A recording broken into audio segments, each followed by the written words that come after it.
जय जय गुरुवर, जय जय सर्वशक्ति। कहते हैं कि समानता होनी चाहिए। समानता और असमानता ये अलग अलग चीजें हैं। अलग अलग चीजों का मतलब यह है कि हम जिस तरह से सोचते हैं वो सोच अलग अलग है। अब दुनिया के किसी भी कोने में आप जाएं, समानता कहीं नहीं होती। समानता और सम्मान ये दो चीजें में फर्क समझना चाहिए। समानता इसलिए संभव नहीं है कि कोई ज्ञानी है, कोई अज्ञानी है, कोई कर्मशील है तो कोई कर्म करने से घबराता है, दूर भागता है। और इन चीजों का ही परिणाम निकलते हैं कि कोई आदमी गरीब होता है, कोई आदमी समृद्ध होता है, कोई ऊंचे पदों पर बैठा होता है, कोई नीचे पदों पर बैठा होता है।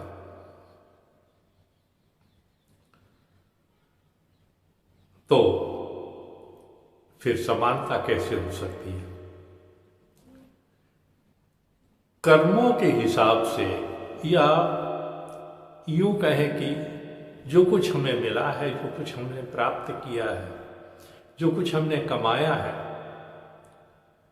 उसके हिसाब से अगर हम देखें तो समानता संभव नहीं है, मगर सम्मान संभव है। हमें किसी ने ये अधिकार नहीं दिया कि हम एक से प्यार करें और दूसरे से नफरत करें। जहां नफरत होती है वहां संसार नहीं चलता, समाज कमजोर हो जाता है। और कभी कभी इतना कमजोर हो जाता है कि एक सामाजिक समूह दूसरे सामाजिक समूह पर कब्जा कर लेता है, उन्हें गुलाम बना लेता है। और तब उन्हें समझ में आता है कि हमने जो दूसरों से नफरत की, घृणा की, उन्हें नीचा समझा, अपने को बहुत ऊंचा समझा, तो उन्होंने किस तरह की जिंदगी जी होगी। भारत में हमने देखा है,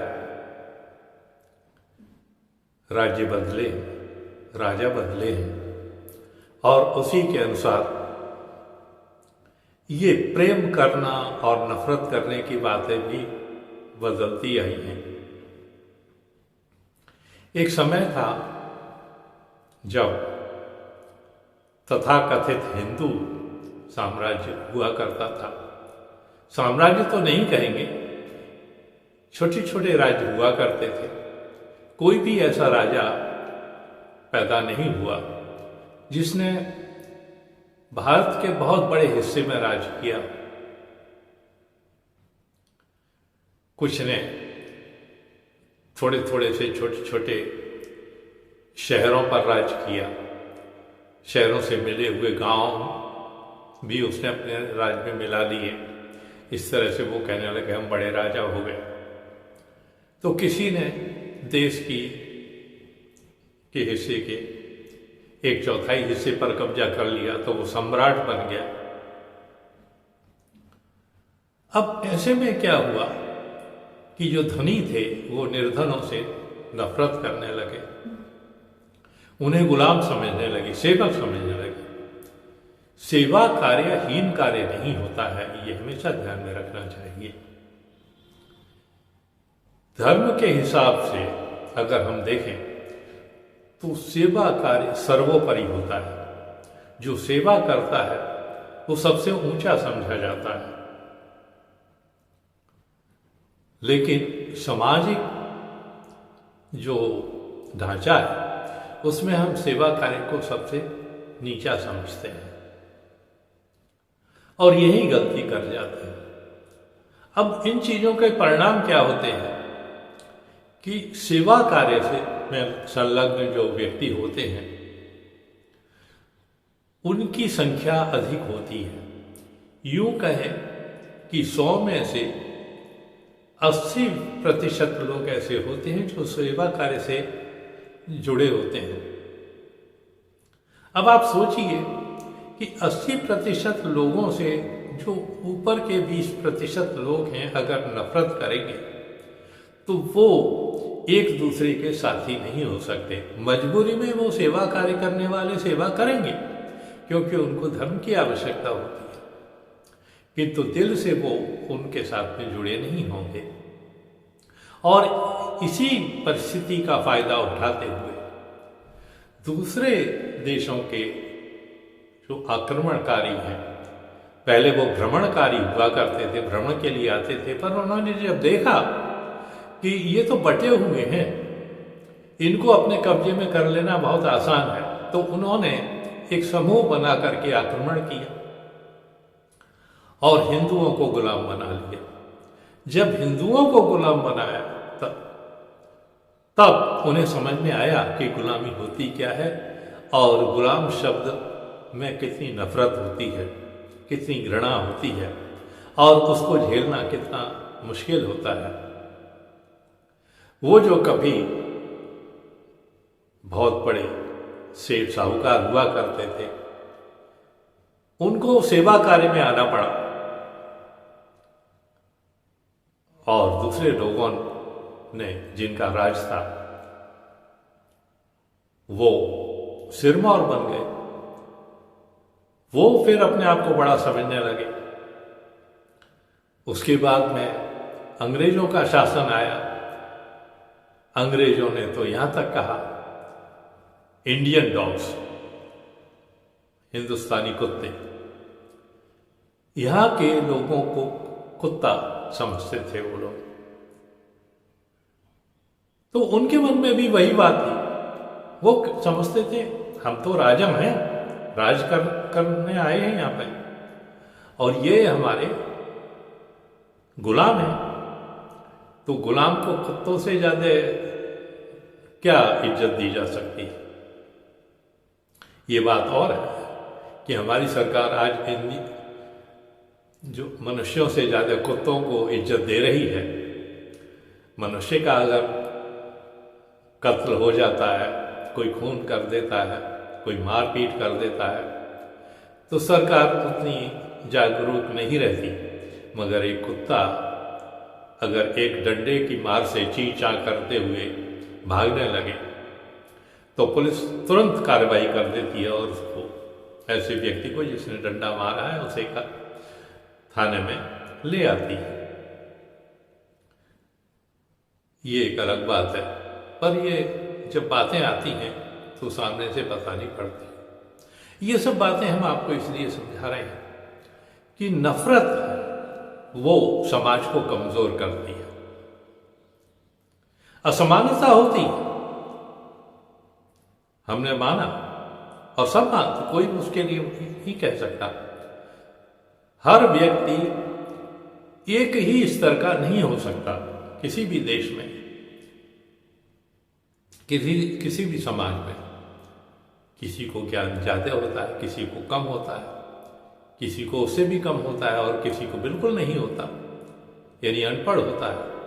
मगर हर अनपढ़ा ज्ञानी होता है ऐसा नहीं होता, क्योंकि जो बुद्धि है मनुष्य में दी हुई है वो तो हर एक में है। हर व्यक्ति परिस्थितियों के अनुसार अपने आप को ढालना जानता है। तो फिर हम एक दूसरे से नफरत क्यों करते हैं? एक तरफ हम कहते हैं, धर्म में विश्वास करने वाले लोग कहते हैं कि सबको ईश्वर ने बनाया है, अल्लाह ने बनाया है, गॉड ने बनाया है। तो जब सब उसके बेटे, तो एक बेटा दूसरे बेटे से नफरत करे, वो अल्लाह, गॉड या भगवान कैसे बर्दाश्त करेगा? उससे कैसे खुश रहेगा? ये लोग समझते नहीं हैं या समझना नहीं चाहते, क्योंकि नफरत करने से गुलाम पैदा होते हैं,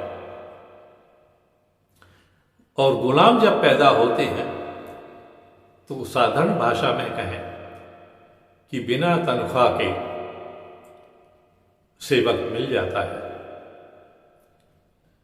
आज भी ये नहीं है कि गुलामी बिल्कुल खत्म हो गई है, आज भी गुलामी चाटुकारिता के रूप में बदल गई है।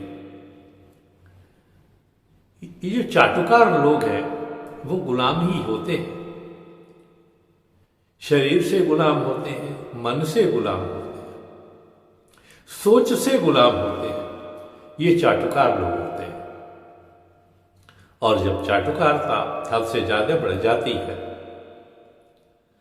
तो देश पतन के दौर में चला जाता है। आज का जो भारत है उसकी स्थिति कुछ इसी तरह से बढ़ी हुई है। पर हम ये नहीं कहेंगे कि वो चाटुकारिता की वजह से, वो है अवसरवादियों की वजह से।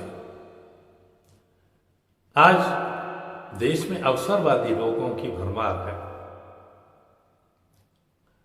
कहते हैं जिधर राजा उधर अवसरवादी लोग चले जाते हैं। आज एक दल की सरकार है तो अवसरवादी लोग उस दल के मुखियाओं के चाटुकार हो गए हैं, और चाटुकारिता इस हद से तक बढ़ गई है कि उन लोगों की आंखें बंद हो गई हैं, सिर्फ मुंह खोले हुए हैं, वो भी वाह वाह करने के लिए। ऐसे परिस्थितियों में यदि हम नफरत का ढोल बजाएंगे तो कहीं के नहीं रहेंगे। हम गरीब से गरीब होते जाएंगे, क्योंकि जब तक हम एक नहीं होते, एकजुट नहीं होते, तब तक गरीबी से छुटकारा नहीं मिल सकता। और गरीबी से छुटकारा पाने का एकमात्र उपाय है कि हम संगठित हों, सामूहिक रूप से एक हों, एक दूसरे का सहयोग करें, और सहयोग करके जो कमजोर लोग हैं उनको भी अपने साथ में लेकर के एक बड़ी इमारत तैयार करें।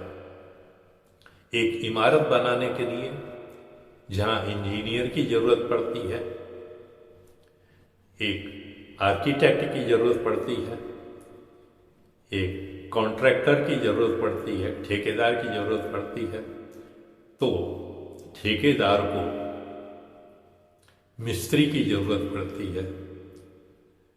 बड़ा मिस्त्री होता है, छोटा मिस्त्री होता है, मझोला मिस्त्री होता है, फिर मजदूर होते हैं।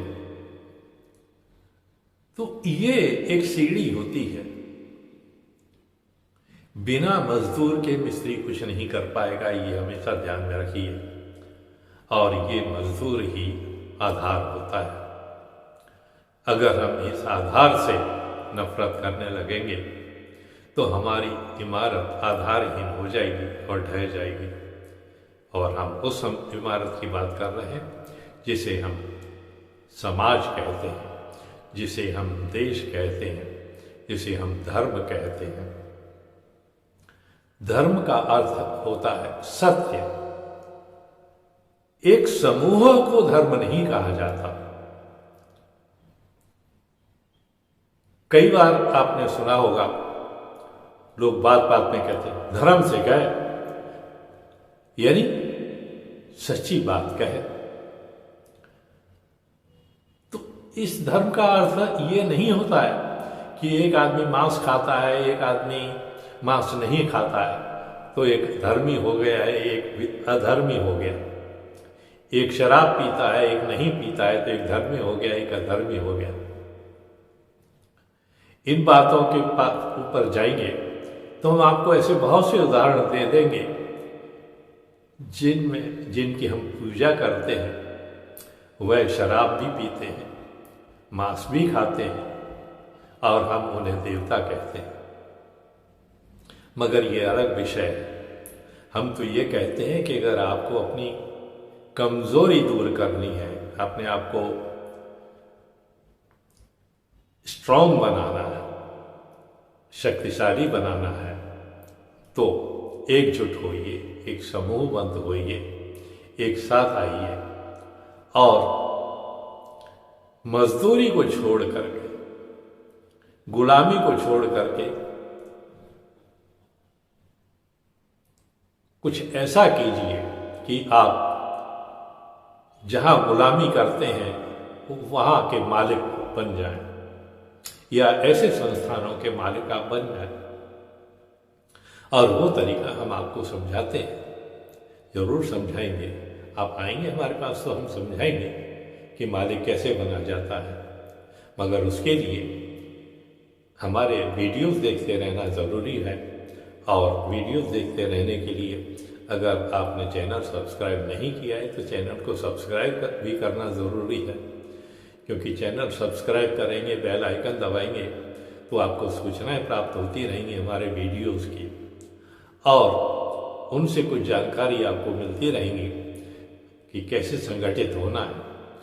हमने व्हाट्सएप नंबर भी दे रखा है, और उस व्हाट्सएप नंबर से आप हमें संपर्क कर सकते हैं और अपनी जिज्ञासा शांत कर सकते हैं।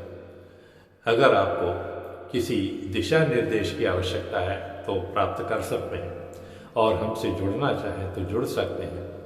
हमारे साथ समूह में संगठित हो करके उद्योग की स्थापना में आप भी एक हिस्सा बन सकते हैं। बस आज इतना ही। धन्यवाद, शुक्रिया, थैंक यू वेरी मच।